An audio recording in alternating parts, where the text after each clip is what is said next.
Outside the cubicle, you will have 1.5 minutes to read your scenario. You have to use that time really wisely because that's where your station actually starts. So the first thing that you have to do is to read your scenario.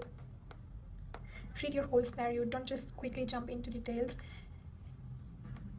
And the second thing you should look is what's the setting of your station, whether you are an A&E or you're in a GP clinic or you're in a specialist clinic, for example, respiratory clinic. And the third thing you should look at who the patient is. It's a male patient. You have a male patient who is 57-year-old and is presenting with a chest pain. In this way, you should have few differential diagnoses in your mind for the patient in old age presenting with a chest pain.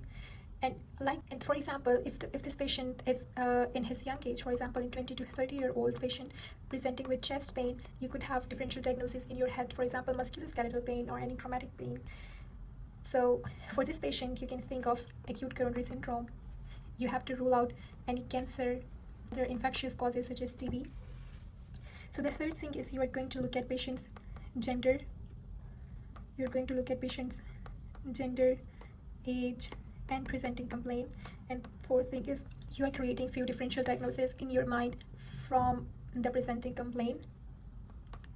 Differential diagnosis in your mind, as I mentioned, depending on the age, you should have few differentials in your mind. Acute coronary syndrome, it could be cancer, it could be TB. So you have to create flow in your station to reach out to these differential diagnoses. So the fifth thing that you should have in your mind, that since the patient is presenting with the pain, or the patient is presenting with chest pain, so what the next thing you should do, you should have an idea that you are going to do Socrates for this. And if the patient is presenting, for example, with fever, you should have in your mind that when you open the station, you have to follow up with the OD para, and then you should have differential diagnosis for that in your head, and then management. And the next thing you should look is investigations. Is there any other investigations being done already? So in our scenario, ECG has been done already. So you should expect inside the cubicle that you should have any test results already available inside the cubicle, or examiner will provide you when you will mention the ECG.